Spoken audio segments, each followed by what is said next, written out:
Hey guys, how's it going? Hope everyone's doing well.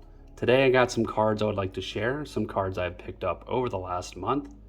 Mainly 90s focused, but some pretty cool ones I think that you guys might enjoy.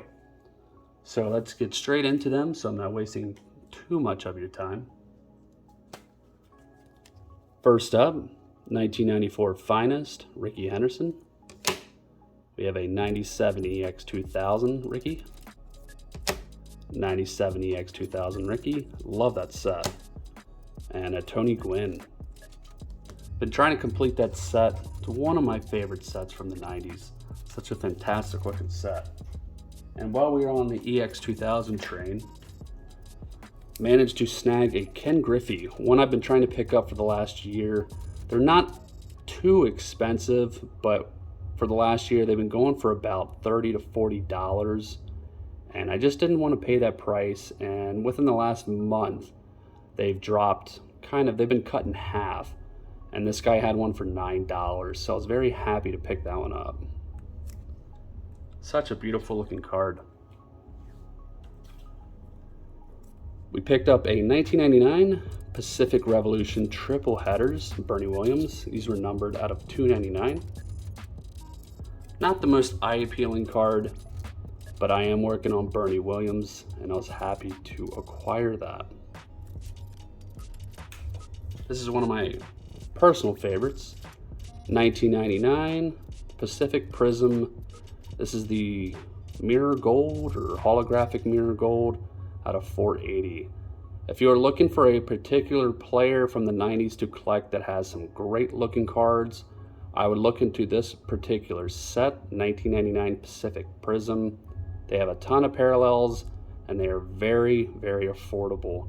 Now, if you're going to look for the Ken Griffey Jr. or the Jeter, obviously they have gone up in price quite a bit, but outside of that, they're very manageable. I think the Bonds is up there a little bit too, but there's so many different parallels, and they look fantastic. Next up, we got another 1999 Topps Chrome refractor of Mariano. It's my second one. I just love the look of this card. The photo looks fantastic, and I had to pick one up. We have a few more to share. You know, I was considering changing my name from Yankees 42 to maybe a YouTube name that's a little bit more generalized. Maybe kind of like Retro Magnus or the Norwegian, because I am Norwegian.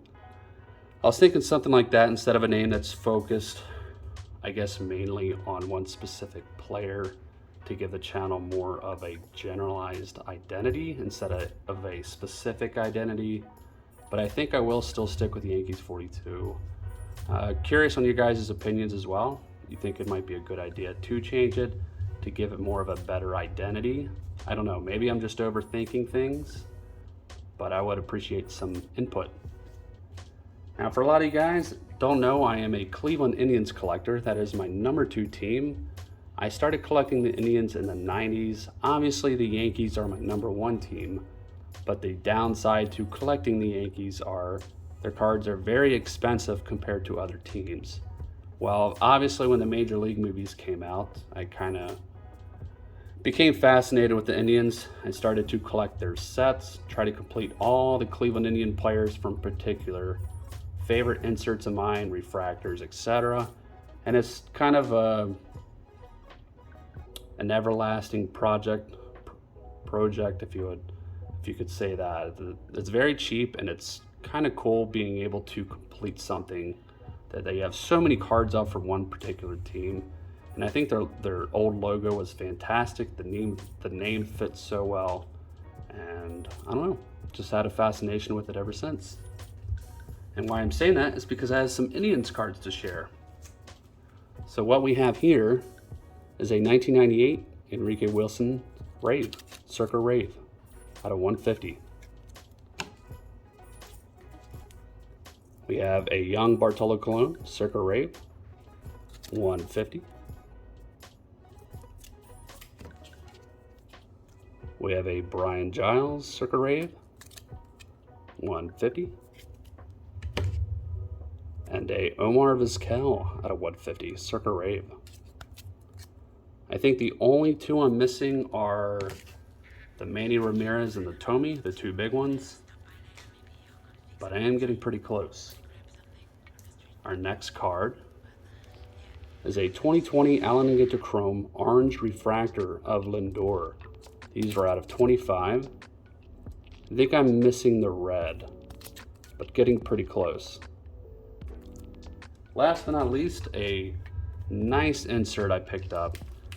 This is one of my favorite insert sets from the 90s and was happy to acquire this particular card. This is the 1999 Fleer Ultra Diamond Producers Cal Ripken Jr. Look at that baby. It's die cut, got that diamond look to it. It's so nice looking. I am still trying to get the Griffey, but his price has just gotten a little out of reach at the moment. If you look them up, they're pretty ridiculous. But I was able to snag this for a really good deal. If you're familiar with this particular insert set, these cards aren't very cheap. And I got this for under $25, which isn't too far off of the going rate, but definitely a lot cheaper than what they normally sell for. And I was happy to pick that up. Love that card. But hope you enjoyed. Those are my pickups for the last few weeks.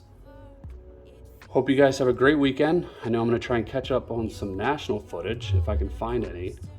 And I hope to see you guys soon. I still have that contest running for a couple weeks until we do the penalty weeks. So if you would still like to do a VR, feel free. For all the new people, I don't do VRs to increase my sub count. Please do not shout out my channel in the videos. I mean, you can shout it out, but don't leave a link to my channel. I like to keep my community small. I'm in for the VRs just to give away some free stuff and see my subscribers kind of converse with one another and just have fun with the hobby. I'm not about the sub count, so I hope no one thinks that that's what I am trying to do with these video responses, is increase my sub count. I'm not about that. Just have fun with it, and I hope to see some more VRs. You guys take care, and until next time.